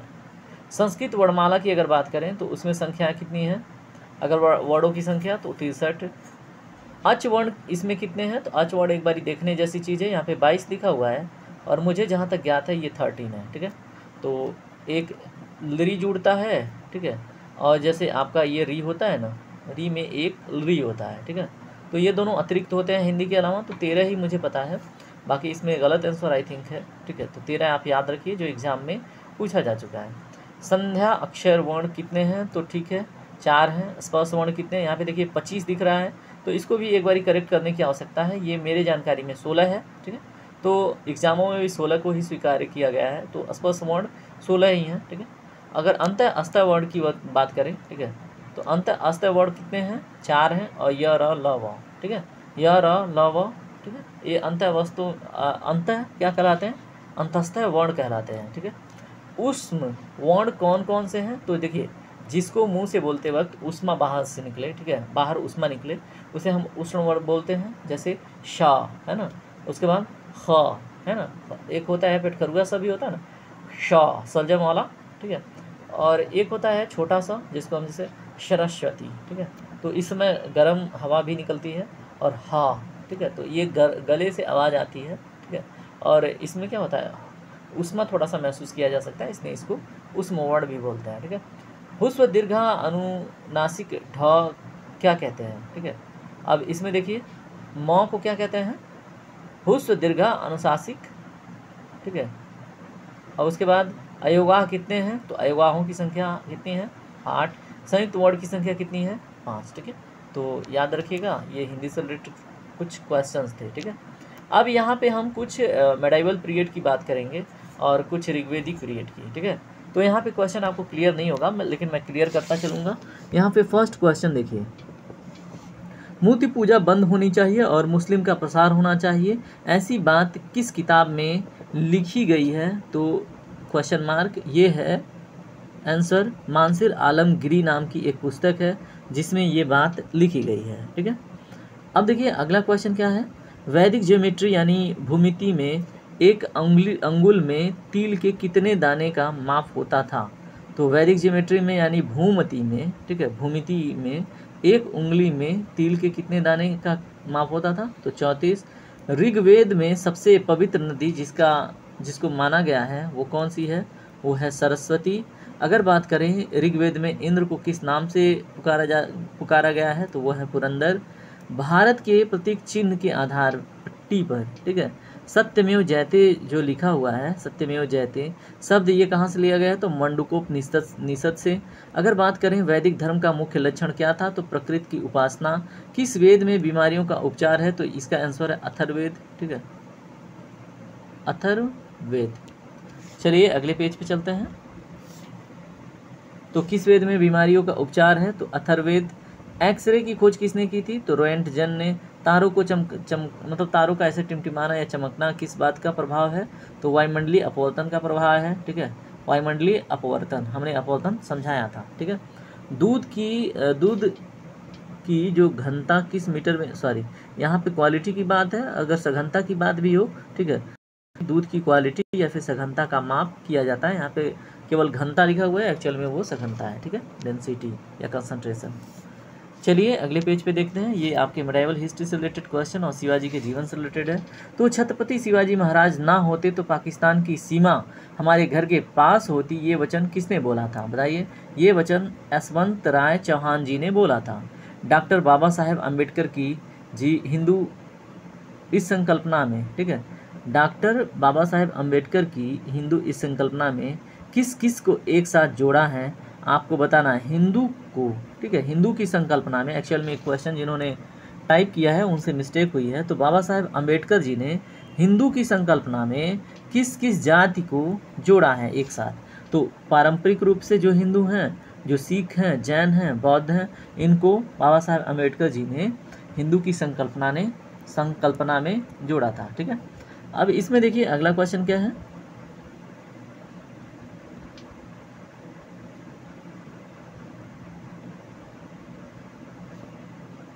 अच्छा, इसमें वही बात बता जा रही है कि किसको छोड़ा गया है। ये क्वेश्चन नहीं है जिसमें क्रिश्चियन लोगों को छूट दी गई है। ठीक है, और अब यहाँ पे देखिए, पहला जिजिया देने वाला मुस्लिम धर्म स्वीकार ना और दोनों को ना माने तो सर काटना।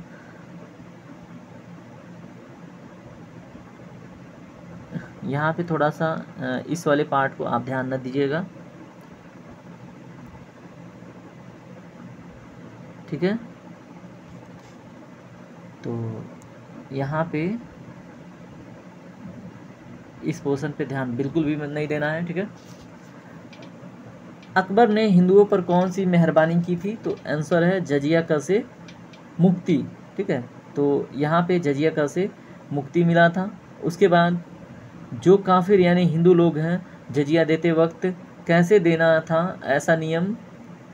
ठीक है, तो उसमें उत्तर में है, देखिए आप, वह कितना भी बड़ा देने वाला हो, ठीक है, चाहे कितना भी छोटा देने वाला हो, उसको क्या करना होगा? नमस्ते कहना है और आते वक्त बिना चप्पल के आना है। ठीक है, ये प्रोसेस जजिया देने का था। ठीक है, यहाँ पे देखिए मूर्ति पूजा बंद होनी चाहिए और मुस्लिम का प्रसार होना चाहिए, ये बात हमने देख ली थी। ठीक है, अब देखिए ये मानसर आलमगिरी को देख लिया था। अब यहाँ पे देखिए ये भी देख लिया था, तो ये रिवीजन की दृष्टिकोण से आप देख लीजिए। उसके बाद आते हैं यहाँ पे। ठीक है, यहाँ पे देखिए कुछ इंटरेस्टिंग है क्या? हाँ, यहाँ पे इंटरेस्टिंग है कि क्या फल सब्जी जिनमें भावनाएं हो, क्या फल सब्जी इनको भी भावनाएं होती हैं? जो जैसे महसूस करती हैं उनको महसूस भी होता है, दिखता है। अच्छा, ऐसा जैसे एक एक्सपेरिमेंट जगदीश चंद्र बसु ने किया था, तो म्यूजिक को फील करने वाले देखा था कि पौधे म्यूजिक को फील करके महसूस करके कि वो जल्दी जल्दी बढ़ते हैं। ठीक है, तो उसमें क्वेश्चन है कि उसे हम भावना क्या, जैसे मान लीजिए सब्जी को खाते हैं, काटते हैं, ठीक है, तो क्या वो उनको भी तकलीफ़ और पीड़ा होती है? तो यहाँ पे आंसर में नहीं है, एक्चुअल में पीड़ा सबको होती है। ठीक है, लेकिन उस चीज़ को अभी कोई किसी इंस्ट्रूमेंट से हम मेजर नहीं कर पाए हैं। ठीक है, ब्रह्मचर्य पालन के लिए क्या करना होगा? तो ध्यान, योग, व्यायाम करना होगा। ठीक है, हमारी बॉडी की सबसे पावरफुल धातु की बात करें तो क्या है? वज्र है। ठीक है, वज्रा। व्यक्ति की वह कौन सी शक्ति है जो जीवन बना सकती है? वह है वज्रा शक्ति। ठीक है, कोई भी कार्य हो उसकी कार्यकारिणी कहाँ से शुरू होती है? बताइए। तो उसकी कार्यकारिणी दिमाग और मन से शुरू होती है। ठीक है, हमारे नाक की दो भागों को किस नाम से जाना जाता है? तो आंसर है चंद्र नाड़ी और सूर्य नाड़ी। ठीक है, उसके बाद कोई भी संकल्प पर टिके रहने के लिए कौन सी नाड़ी एक्टिव रहनी चाहिए? तो आंसर है चंद्र नाड़ी। सूर्य नाड़ी कौन सी साइड में होती है? तो राइट साइड में जो होती है वो होती है सूर्य नाड़ी। ठीक है, तो ये दोनों याद रखिएगा, इनका भी नॉमेनक्लेचर है। चलिए, तो अब इसमें हम देखते हैं, खाना खाते टाइम कौन सी नाड़ी एक्टिव, मतलब जो नोज़ की है, ठीक है, नोज़ जो आप देखते हैं नाक आपका, तो उसमें जो नाड़ियाँ हैं तो उसमें कौन सी नाड़ी एक्टिव रहती है, तो सूर्य नाड़ी। ठीक है, तो याद रखिएगा। चलिए इस पेज को हम क्विट करते हैं, इसको आप खुद देख लीजिएगा एक बारी। ठीक है, इसको आप देख लीजिएगा, इसको भी आपको ही देखना है। ठीक है, ऐसे रुक के पढ़ लेना है। हाँ, अब यहाँ पे देखिए क्वेश्चन रिपीट होंगे। रिवीजन की दृष्टिकोण से आप देख सकते हैं, सबसे प्राचीनतम वेद कौन सा है, ऋग्वेद। गायत्री मंत्र की रचना किसने की थी, तो ऋषि विश्वामित्र ने। गायत्री मंत्र किस वेद से सर्वप्रथम उद्धृत हुआ है, तो ऋग्वेद। ठीक है, सूर्य देव के साथी कौन थे, तो अरुण देव। उसके बाद हिंदू धर्म के अनुसार आदित्य किस देवता का नाम है, तो सूर्य देवता का। हमारे श्री श्री रामभद्राचार्य जी का जन्म कौन से राज्य में हुआ है, तो बताइए। श्री से ये अभी हमने जो बात किया था ना पंडित धीरेन्द्र शास्त्री वाला। ठीक है, तो ये उन्हीं के गुरु हैं, श्री श्री रामभद्राचार्य जी। इनका जन्म उत्तर प्रदेश जौनपुर में हुआ है।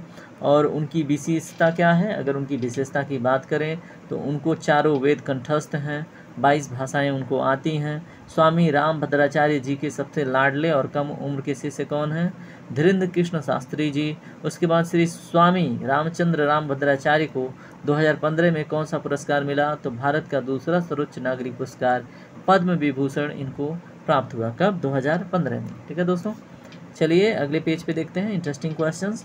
श्रीमद् भगवद गीता के कौन से अध्याय में भगवान श्री कृष्ण ने कर्म के सिद्धांत को दिया है, तो तीसरे अध्याय में। महाभारत के किस पर्व में श्रीमद् भागवत गीता का वर्णन है, तो भीष्म पर्व में। श्रीमद् भागवत गीता में कितने अध्याय और श्लोक हैं, तो 18 अध्याय और 720 श्लोक दिए गए हैं। ठीक है, उसके बाद बात करें श्रीमद् भगवद गीता का पहला अध्याय कौन सा है, तो अर्जुन विषाद योग है। ठीक है, दूसरा क्या है, श्रीमद् भगवद गीता का अंतिम अध्याय कौन सा है, तो मोक्ष संन्यास है। ठीक है, उसके बाद बात करें कि वैदिक परंपरा के 6 दर्शन कौन कौन से हैं, तो एक है मीमांसा, एक है न्याय, एक है वैश्विक, एक है सांख्य, एक है योग और एक है वेदांत। ठीक है, याद रखिएगा वैदिक परंपरा के 6 दर्शन मीमांसा, न्याय, वैश्विक, सांख्य, योग और वेदांत। ठीक है, चलिए अगले पेज पे आते हैं, देखते हैं कुछ इंटरेस्टिंग क्वेश्चन। वैदिक परंपरा के 6 दर्शन हमने देख लिए हैं, मीमांसा, न्याय, वैश्विक, सांख्य, योग और वेदांत।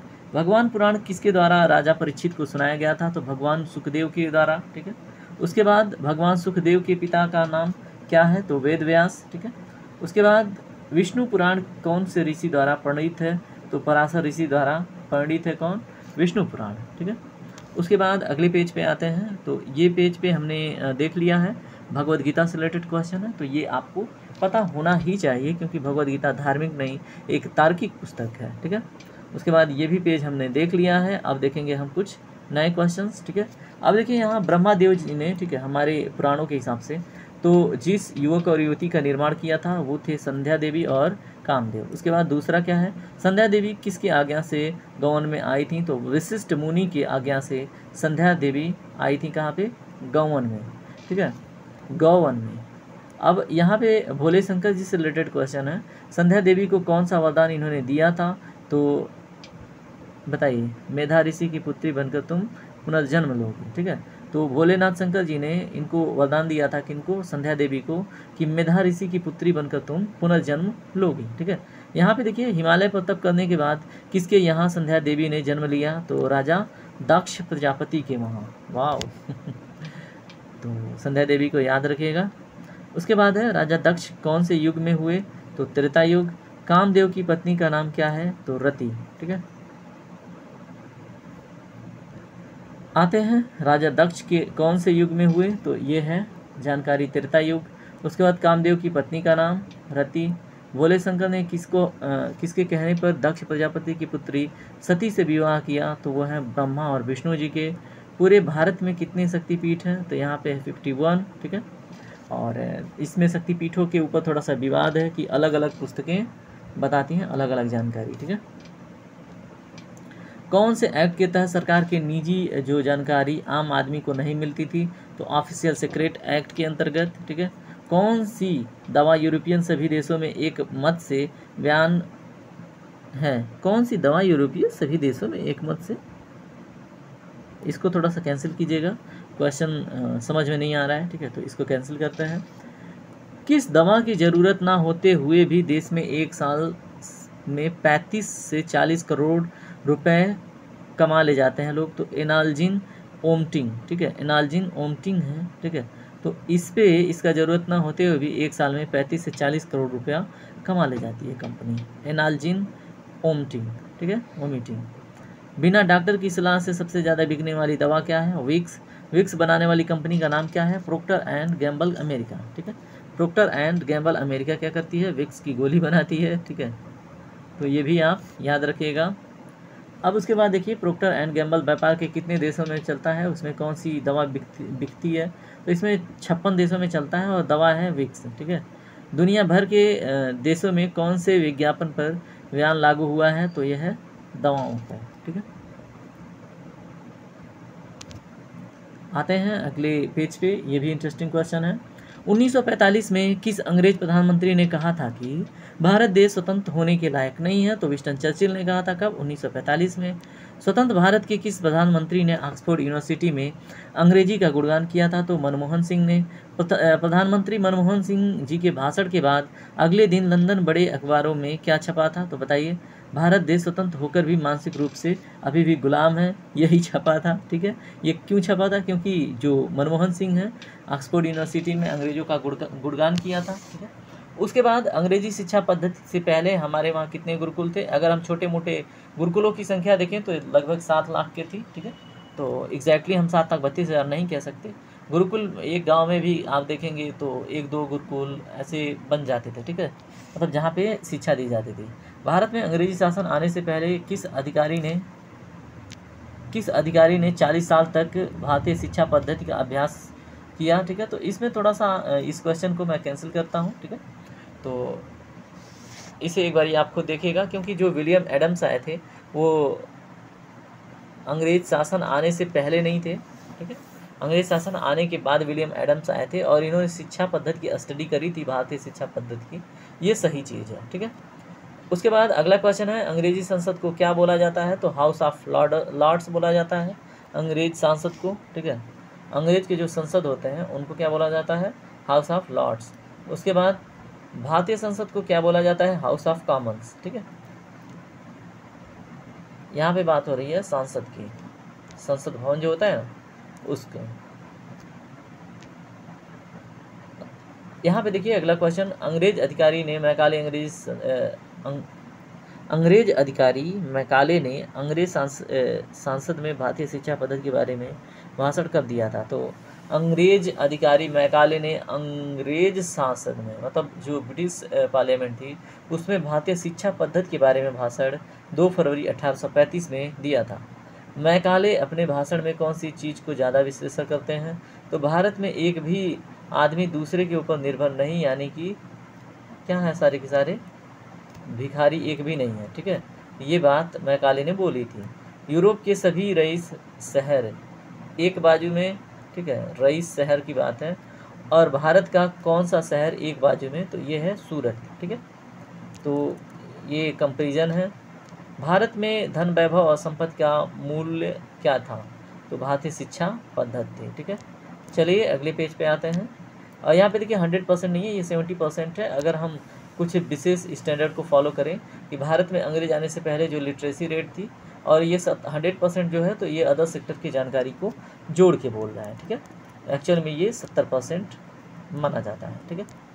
उसके बाद है क्या, ब्रिटेन किन 3 राज्यों का समूह है? तो स्कॉटलैंड, आयरलैंड और न्यू साउथ वेल्स, ठीक है। तो स्कॉटलैंड, आयरलैंड और न्यू साउथ वेल्स का क्या है? एक समूह है। 18वीं शताब्दी में इंग्लैंड की साक्षरता दर कितनी थी? तो ये थी 17%, ठीक है।